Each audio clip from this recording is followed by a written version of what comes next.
Hello student, welcome to our channel AVN knowledge. और हम इससे पहले वीडियो में हमने केमिकल रिएक्शंस और केमिकल इक्वेशंस की डेफिनेशन पढ़ी थी। आज हम उसके आगे ये सीखेंगे कि किसी केमिकल इक्वेशन को हम लिखते कैसे हैं, उसको किस तरह से किन स्टेप्स में लिखा जाता है। तो एक बार मैं पहले आपको थोड़ा सा रिवाइज कर देती हूँ कि what is chemical reaction and what is chemical equation. तो केमिकल रिएक्शन के लिए अंदर हमने पढ़ा था कि कोई भी चेंज केमिकल के अंदर, किसी भी तरह का चेंज केमिकल रिएक्शन कहलाता है और उसको रिप्रेजेंट करने के तरीके को हम कहते हैं chemical equation. When molecules and substance are represented by symbols of molecule, then it is called as chemical equation. या फिर हम यूं भी कह सकते हैं representation of chemical reaction is called chemical equation. तो अब हमें ये देखना है कि केमिकल इक्वेशन को हम कैसे रिप्रेजेंट करते हैं। तो हम कुछ एग्जाम्पल से समझेंगे इन्हें स्टेप याद रखने से ज़्यादा अगर आप एग्जाम्पल से समझेंगे तो ज़्यादा बेनिफिशियल हमको रहेगा। तो देखते हैं पॉइंट्स इसके। Step of writing chemical equation.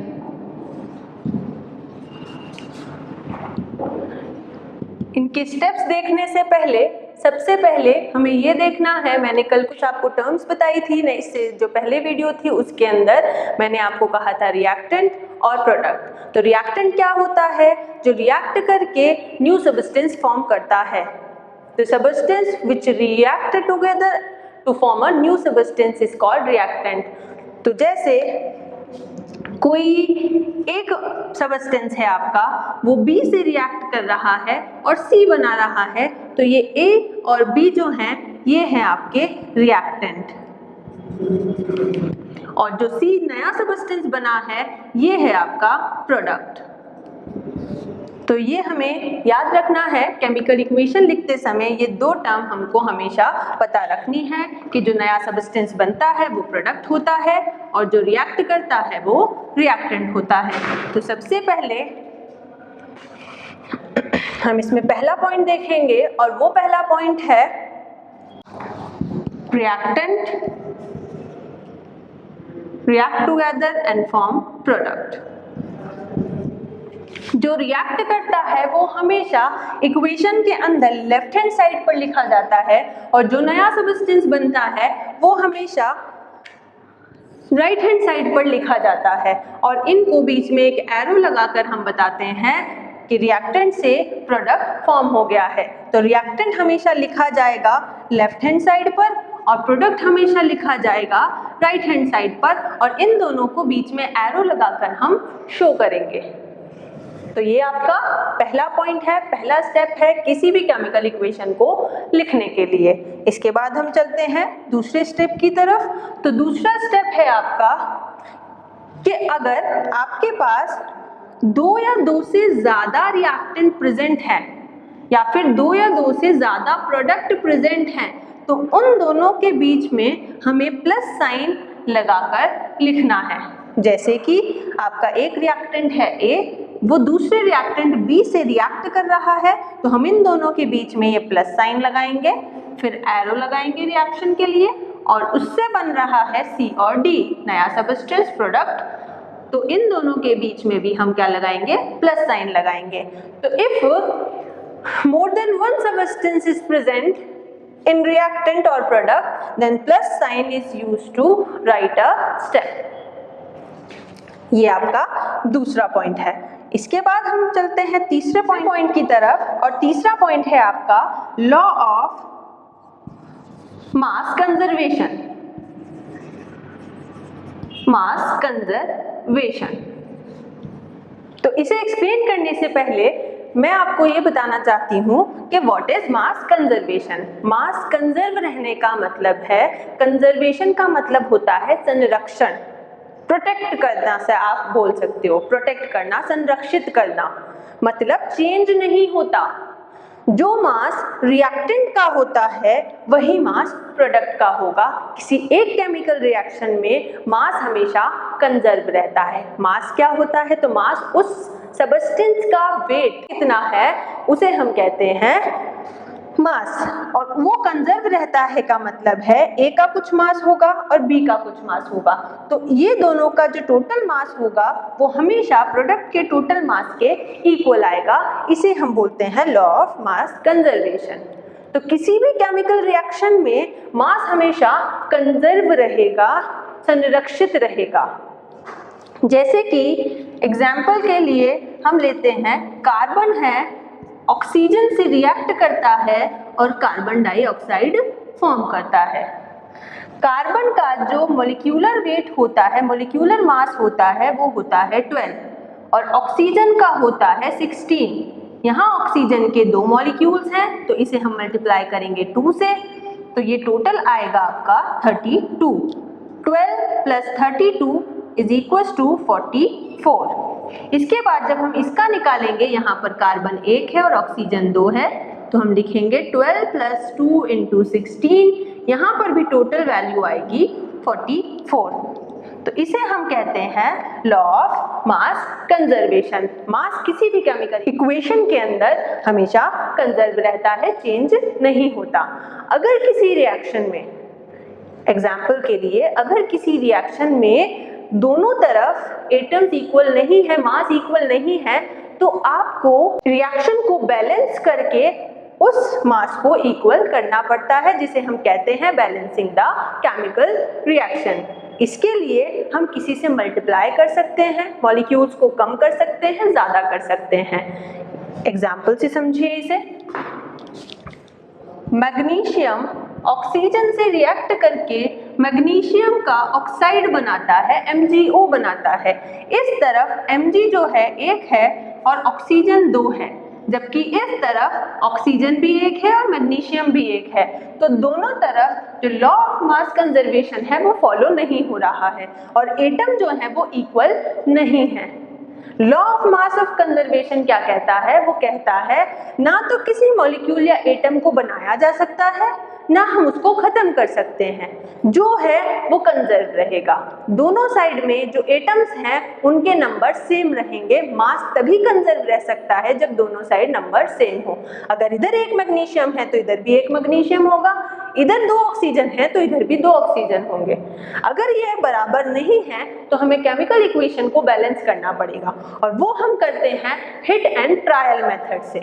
Hit and trial method का मतलब आपको करके देखना है मल्टीप्लाई किसी से भी, ताकि दोनों तरफ इक्वल नंबर आ जाए। जैसे कि देखिए यहाँ पर ऑक्सीजन 2 है, ऑक्सीजन जहाँ पर 2 है और यहाँ पर 1 है। अगर मैं इस पूरी इक्वेशन को 2 से मल्टीप्लाई कर दूं इस साइड को, तो ये हो गया 2MgO। अब यहाँ पर ऑक्सीजन 2 आ गए, लेकिन मैग्नीशियम भी 2 हो गए, लेकिन यहाँ मैग्नीशियम 1 ही है, तो मैं इस मैग्नीशियम को भी अब 2 से मल्टीप्लाई कर दूंगी। अब देखो यहाँ 2 मैग्नीशियम और 2 ऑक्सीजन है, यहाँ पे भी 2 मैग्नीशियम और 2 ऑक्सीजन है। तो केमिकल इक्वेशन को बैलेंस करके हम फॉलो करते हैं law of mass conservation. Law of mass conservation क्या कहता है? ना तो किसी एटम को हम रिएक्शन में बना सकते हैं, ना ही डिस्ट्रॉय कर सकते हैं। जो एटम है वो ही आगे प्रोडक्ट में जाएंगे। अगर ऑक्सीजन है तो ऑक्सीजन से सल्फर नहीं बन सकता, वो ऑक्सीजन ही आगे जाएगा। तो ये था हमारा 3rd पॉइंट। तो हमारा अगला पॉइंट है जो 4th पॉइंट है। 3rd पॉइंट मैंने आपको जो बताया है लॉ ऑफ मास कंजर्वेशन, उसी के अंदर मैंने आपको बताया कि जो रिएक्शन बैलेंस होती है वो होती है हिट एंड ट्रायल मेथड से। तो आपको लिखना है hit and trial method for balancing equation. Balancing equation, तो हिट एंड ट्रायल मेथड हम यूज करते हैं किसी भी इक्वेशन को बैलेंस करने के लिए। इसके बाद हम चलते हैं हमारे 5th पॉइंट पर, और 5th पॉइंट में हम देखेंगे एग्जाम्पल की हेल्प से कि किसी रिएक्शन को बैलेंस कैसे किया जाता है। तो मैं एक एग्जाम्पल लूंगी प्रोपेन का C3H8। ये होता है प्रोपेन, एक ऑर्गेनिक कंपाउंड है जिनके बारे में हम आगे के वीडियोस में देखेंगे। प्रोपेन जब ऑक्सीजन से रिएक्ट करता है तो कार्बन डाइऑक्साइड और वाटर फॉर्म करता है। तो ये आपकी एक रिएक्शन है। अभी ये रिएक्शन बैलेंस नहीं है। देखिए कैसे, यहाँ पे कार्बन के 3 मॉलिक्यूल्स है, 3 एटम्स हैं, यहाँ पर हाइड्रोजन के 8 एटम्स है, जबकि दूसरी तरफ कार्बन सिर्फ 1 है और हाइड्रोजन सिर्फ 2 है, और ऑक्सीजन इस तरफ 2 है जबकि इस तरफ 3 है। तो हमें ये रिएक्शन बैलेंस करनी है। तो अब हम एक एग्जाम्पल लेते हैं C3H8 + O2। C3H8 का नाम है प्रोपेन और ये एक हाइड्रोकार्बन होता है, ऑर्गेनिक कंपाउंड है, जिनके बारे में हम आगे की वीडियोस में स्टडी करेंगे। ये दोनों आपस में मिलकर कार्बन डाइऑक्साइड और वाटर बनाते हैं। ऑक्सीजन की प्रेजेंस में कोई भी हाइड्रोकार्बन जलता है और जलकर वो कार्बन डाइऑक्साइड में कन्वर्ट हो जाता है, जिनके बारे में हम आगे की वीडियोस में देखेंगे। अभी इस रिएक्शन को बैलेंस करना सीखते हैं। देखो ये रिएक्शन अभी बैलेंस नहीं है, यहाँ पर C3 है जबकि यहाँ पर 1 है, यहाँ पर ऑक्सीजन 2 है, उस तरफ 3 है, और यहाँ पर हाइड्रोजन 8 है जबकि इस तरफ 2 है। तो हमें इस रिएक्शन को बैलेंस करना है। तो इस रिएक्शन को बैलेंस करने के लिए जो सबसे पहला पॉइंट है वो आपका पॉइंट है balance atom other than oxygen and hydrogen, other than oxygen and hydrogen. तो सबसे पहला स्टेप आपका ये आता है कि ऑक्सीजन और हाइड्रोजन के अलावा जो दूसरे एटम प्रेजेंट है रिएक्शन में उन्हें बैलेंस करना। तो देखिए C3H8 + O2 + CO2 + H2O में ऑक्सीजन और हाइड्रोजन को छोड़कर जो तीसरा एटम है वो कौन सा है? तो यहाँ पर आपको दिखाई दे रहा है कार्बन। यहाँ पे कार्बन 3 है जबकि यहाँ पे कार्बन है 1। तो सबसे पहले हम क्या करेंगे, कार्बन को बैलेंस करेंगे। अगर यहाँ पर 3 है तो क्या मैं इसे 3 से मल्टीप्लाई कर दूं तो ये बैलेंस हो जाएंगे, कार्बन हो जाएंगे। तो हम यहाँ क्या लिख सकते हैं, हम लिख सकते हैं C3H8 + O2 reaction 3CO2 + H2O। तो हमने यहाँ पर फर्स्ट स्टेप में क्या किया, कार्बन को बैलेंस कर दिया 3 से मल्टीप्लाई करके। अब हम चलेंगे सेकंड स्टेप की तरफ। तो सेकंड स्टेप में हम क्या करेंगे, सेकंड स्टेप में हम बैलेंस करेंगे हाइड्रोजन को, हाइड्रोजन को बैलेंस करेंगे। हाइड्रोजन देखिए यहाँ पर हाइड्रोजन है 8 जबकि यहाँ पर हाइड्रोजन है 2। अब इस वाले इक्वेशन को नहीं देखेंगे, अब इसको देखेंगे। यहाँ पर हाइड्रोजन है आपके 8 और यहाँ पर हाइड्रोजन है आपके 2। तो 8 को 2 में कन्वर्ट करना है। तो अगर मैं इस इक्वेशन में यहाँ पे 4 से मल्टीप्लाई कर दूं और नई इक्वेशन में लिख दूं C3H8 + O2 reaction 3CO2 + 4H2O। तो देखिए यहाँ पर भी अब 8 हाइड्रोजन है और 4 × 2 यहाँ पर भी अब 8 हाइड्रोजन है। तो ये हाइड्रोजन बैलेंस हो गए। और लास्ट में हम बैलेंस करेंगे ऑक्सीजन को, ऑक्सीजन को बैलेंस करना। देखो तो वापस से आप किसी स्टेप पर आ जाओ। यहाँ पर कार्बन 3 है, हाइड्रोजन 8 है, यहाँ पर हाइड्रोजन 8 है और कार्बन 3 है। अब बैलेंस करना है आपको ऑक्सीजन को। तो टोटल नंबर ऑफ ऑक्सीजन देखो 3 × 2 6 ऑक्सीजन यहाँ पर है, 4 × 1 और 4 ऑक्सीजन यहाँ पर है। टोटल ऑक्सीजन है आपके पास 10 जबकि इस तरफ टोटल ऑक्सीजन है आपके पास 2। तो अगर मैं इस ऑक्सीजन को 5 से मल्टीप्लाई कर दूं तो यहाँ पर मेरी ऑक्सीजन की अमाउंट भी हो जाएगी 10। तो मैं इस इक्वेशन में इस ऑक्सीजन को कर दूंगी 5 से मल्टीप्लाई और मेरे पास वैल्यू आ जाएगी C3H8 + 5O2 3CO2 + 4H2O। अब आप दोनों तरफ चेक कर सकते हैं, यहाँ कार्बन 3 है, यहाँ भी कार्बन 3 है, यहाँ हाइड्रोजन 8 है, यहाँ भी हाइड्रोजन 8 है, यहाँ 5 × 2 ऑक्सीजन आपके 10 है और यहाँ 3 × 2 6 ऑक्सीजन एंड 4 + 4 ऑक्सीजन। यहाँ पर भी टोटल नंबर ऑफ ऑक्सीजन 10 है, 10 है आपके 10 ऑक्सीजन। तो अब यहाँ पर दोनों साइड पे 10 ऑक्सीजन हो गए, हर एटम इक्वल है दोनों साइड पर, तो ये आपकी हो गई एक बैलेंस केमिकल रिएक्शन। और इस मेथड को हम कहते हैं हिट एंड ट्रायल मेथड, जिसमें सबसे पहला स्टेप है, मैं रिवाइज कर रही हूँ एक बार, सबसे पहला स्टेप है कि जो एटम ऑक्सीजन और हाइड्रोजन के अलावा है उन्हें बैलेंस करना, फिर हाइड्रोजन, और लास्ट में हमें बैलेंस करना है ऑक्सीजन को। इसके बाद हम देखेंगे नेक्स्ट पॉइंट कि किस तरह से केमिकल इक्वेशन लिखते हैं, उसका नेक्स्ट पॉइंट देखेंगे। नेक्स्ट पॉइंट है आपका फिजिकल स्टेट को डिनोट करना, physical state of reactant and product. तो किसी रिएक्शन में फिजिकल स्टेट क्या है प्रोडक्ट की और रिएक्टेंट की। एग्जाम्पल के लिए वापस हम कार्बन और ऑक्सीजन का एग्जाम्पल लेते हैं और कार्बन डाइऑक्साइड का एग्जाम्पल लेते हैं। यहाँ कार्बन जो है वो सॉलिड है, तो एक छोटे से ब्रैकेट में कार्बन लिखकर मैंने यहाँ लिख दिया small s for solid. Oxygen है तो ऑक्सीजन गैस है, तो यहाँ मैंने लिख दिया गैस, क्योंकि किसी की भी फिजिकल स्टेट 3 होती है, सॉलिड, लिक्विड और गैस। तो जो स्टेट में है रिएक्टेंट या प्रोडक्ट, उसी स्टेट को ब्रैकेट में आगे लिख दिया जाएगा, जैसे कि कार्बन सॉलिड है, ऑक्सीजन गैस है और कार्बन डाइऑक्साइड आपकी गैस है। तो इस तरह से फिजिकल स्टेट लिखी जाती है।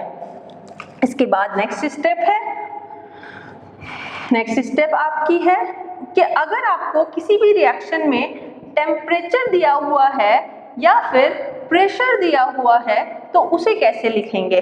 किसी भी रिएक्शन को लिखते समय, जैसे A है वो B से रिएक्ट कर रहा है और वो बना रहा है C+D, ये रिएक्शन 273 केल्विन टेम्परेचर पर होती है और 200 एटमॉस्फेरिक प्रेशर पर होती है। एटमॉस्फेरिक प्रेशर का मतलब होता है एटमॉस्फेयर या एयर का प्रेशर। हमारे चारों तरफ जो एयर है वो हम पर कितना प्रेशर लगाती है उसे 1 एटमॉस्फेयर कहते हैं, तो उसकी अमाउंट का 200 टाइम्स 200 एटमॉस्फेरिक। तो और 273 केल्विन का मतलब है 0 डिग्री सेंटीग्रेड। तो यहाँ पर ये अगर टेम्परेचर और प्रेशर दिया हुआ है तो वो हम एरो के ऊपर लिखते हैं, above the arrow. If reaction is completed in presence of any certain amount of temperature or pressure, then it is written above the arrow। तो ये आपका अगला पॉइंट है। इसके बाद देखिए, इसके बाद जो अगला पॉइंट है वो भी टेम्परेचर और प्रेशर से ही रिलेटेड है। जैसे कि टेम्परेचर और प्रेशर हम एरो के ऊपर लिखते हैं, उसी तरह से अगर कोई कैटलिस्ट दिया हुआ है, कैटलिस्ट क्या होते हैं टर्म को समझा देती हूँ, आगे की वीडियोस में डिटेलिंग देखेंगे। कैटलिस्ट वो होते हैं जो रिएक्शन में पार्टिसिपेट नहीं करते बट उसकी रिएक्टिविटी को बढ़ा देते हैं। जैसे कि आप लोग पढ़ते हो, आप लोग पढ़ रहे हो, बोर हो रहे हो, आप लोगों का पढ़ने का मन खत्म हो गया, कोई आपने मोटिवेशनल वीडियो देखी यूट्यूब पे, आप इनकरेज हो गए कि मुझे पढ़ना है, मोटिवेट हो गए, तो वो वीडियो ने आपके अंदर कैटलिस्ट का काम किया।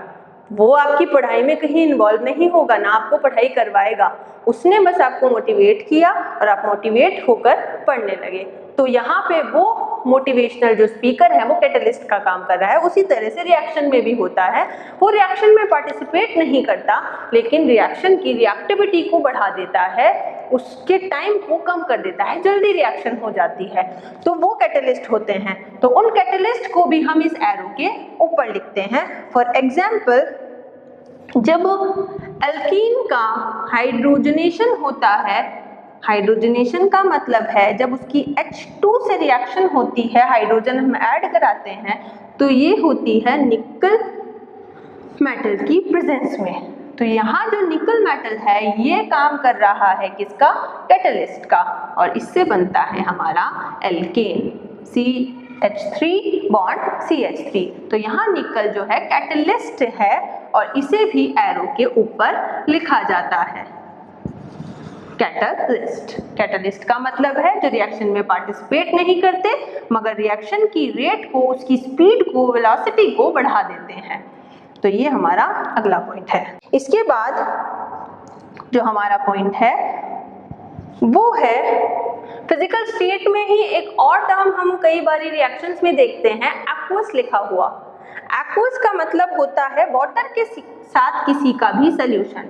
जैसे NaOH का एक्वस सोल्यूशन है तो NaOH के आगे हम लिख देंगे ब्रैकेट लगा के एक्वस। एक्वस और लिक्विड में डिफरेंस होता है। एक्वस और लिक्विड में ये डिफरेंस है कि एक्वस वाटर के साथ किसी का सोल्यूशन होता है और लिक्विड प्योर होगा। जैसे अगर मैं वाटर की बात करूं तो वाटर के आगे कभी भी हम एक्वस नहीं लिखते क्योंकि वो प्योर है, हम उसके आगे लिखते हैं लिक्विड। लेकिन अगर NaOH का वाटर के साथ सोल्यूशन बना हुआ है तो उसके आगे हम ब्रैकेट में लिख देंगे एक्वस। तो यहाँ पर इस एग्जाम्पल में ये जो HCl है ये एक्वस स्टेट में है और ये जो वाटर है ये लिक्विड स्टेट में है क्योंकि HCl का वाटर के साथ सोल्यूशन बना हुआ है। तो एक्वस हम उस कंडीशन में यूज करेंगे जब कोई कंपाउंड वाटर के साथ सोल्यूशन की फॉर्म में होगा। अगर रिएक्शन रिवर्सिबल है तो उन्हें डबल एरो से बताते हैं, डबल हाफ एरो से। रिवर्सिबल रिएक्शन का क्या मतलब है देखें। रिवर्सिबल रिएक्शन का मतलब है जो रिएक्शन दोनों साइड में चलती है। प्रोडक्ट रिएक्टेंट से प्रोडक्ट बनता है और प्रोडक्ट से वापस रिएक्टेंट बन जाता है। शुरुआत होती है रिएक्टेंट से प्रोडक्ट बनना शुरू होता है और प्रोडक्ट बनने के बाद प्रोडक्ट अपने आप ही डिकम्पोज होकर वापस से रिएक्टेंट बनाता रहता है। मतलब रिएक्शन फॉरवर्ड डायरेक्शन में भी चलती है और बैकवर्ड डायरेक्शन में भी चलती है। ये वाली जो ऊपर वाला एरो हमने इस साइड दिखाया हुआ है राइट हैंड साइड की तरफ, तो इसे हम कहते हैं फॉरवर्ड रिएक्शन। और जो ये वाला एरो है जो हमने लेफ्ट हैंड साइड की तरफ दिखाया हुआ है इसे हम कहते हैं बैकवर्ड रिएक्शन। तो रिएक्टेंट से प्रोडक्ट बनता है और प्रोडक्ट से रिएक्टेंट बनता है और इस तरह की रिएक्शन को हम कहते हैं रिवर्सिबल रिएक्शन। रिवर्सिबल रिएक्शन को हम इस तरह से डबल एरो से दिखाते हैं, half arrow right hand side की तरफ, half arrow left hand side की तरफ। तो ये हमारी है रिवर्सिबल रिएक्शन को डिनोट करने का तरीका। लास्ट हमारा एग्जाम्पल है कैलोरी या हीट को दिखाना। अगर किसी रिएक्शन में ज़्यादातर आपकी जितनी भी रिएक्शन होती हैं या तो इन रिएक्शन में हीट का एब्जॉर्प्शन होता है या हीट का एमिशन होता है। या तो हम किसी चीज़ को गर्म करते हैं या उसमें से एनर्जी बाहर निकलती है या एब्जॉर्ब हो जाती है, दो चीज़ें होती हैं। तो इन रिएक्शंस को हम कहते हैं एक्सोथर्मिक रिएक्शन या एंडोथर्मिक रिएक्शन, ऊष्माक्षेपी और ऊष्माशोषी। ऊष्माशोषी या एंडोथर्मिक का मतलब है हीट का एब्जॉर्प्शन करना, हीट को ग्रहण करना, और एक्सोथर्मिक का मतलब है हीट का बाहर निकलना, एमिशन होना। इसे ऊष्माक्षेपी भी कहते हैं। तो अब इसमें आगे देखिए कि कोई रिएक्शन है आपके पास A + B, इससे बन रहा है C, एरो लगा के दिखा दिया हमने। अब एंडोथर्मिक रिएक्शन के लिए हमें प्लस में डेल H या हीट को बताना है, और अगर रिएक्शन एक्सोथर्मिक है तो प्लस लगाएंगे और अगर रिएक्शन एंडोथर्मिक है तो यहाँ लगाएंगे माइनस। ये है एक्सोथर्मिक के लिए और ये है एंडोथर्मिक के लिए। एंडोथर्मिक और एक्सोथर्मिक की डेफिनेशन मैं आपको बता चुकी हूँ। जब किसी रिएक्शन में एनर्जी रिलीज होगी तो यहाँ देखो प्रोडक्ट में से रिलीज हो रही है, इन दोनों ने रिएक्ट किया, प्रोडक्ट बन गया और बची हुई एनर्जी बाहर चली गई, तो उसे हमने यहाँ पे प्लस करके राइट हैंड साइड पर बता दिया। और यहाँ पर एनर्जी का एब्जॉर्प्शन हुआ है, माइनस एनर्जी इसके अंदर एब्जॉर्ब हुई है, तो यहाँ पे हमने इसे माइनस साइन से बताया दूसरी तरफ, राइट हैंड साइड की तरफ। ये रिएक्शन है एंडोथर्मिक के लिए और ये है एक्सोथर्मिक के लिए। एक्सोथर्मिक का मतलब है emission of heat and endothermic का मतलब है एब्जॉर्प्शन ऑफ हीट। तो ये आपका लास्ट पॉइंट था जिसमें हमने देखा कि अगर एनर्जी रिलीज हो रही है तो हम उसे प्लस साइन से दिखाएंगे प्रोडक्ट साइड की तरफ, और एनर्जी एब्जॉर्ब हो रही है तो हम माइनस साइन से दिखाएंगे प्रोडक्ट साइड की तरफ। तो ये कुछ एक पॉइंट है आपके केमिकल इक्वेशन को लिखने के लिए, और ये हमारा टॉपिक केमिकल इक्वेशन को राइट कैसे करते हैं ये यहाँ पर खत्म हो गया है। अब हमारे पास जो इसका नेक्स्ट पॉइंट आता है वो आता है कैरेक्टरिस्टिक्स, कि केमिकल इक्वेशन हमें क्या क्या इंफॉर्मेशन देती है और उसकी लिमिटेशन क्या है, ये हम आगे की वीडियो में देखेंगे। Thanks for watching my video. अगर आपको कोई परेशानी हो या कोई एग्जाम्पल्स के बारे में कोई प्रॉब्लम हो तो आप मुझे कमेंट सेक्शन में लिखकर बता सकते हैं किसी भी समय। Thank you.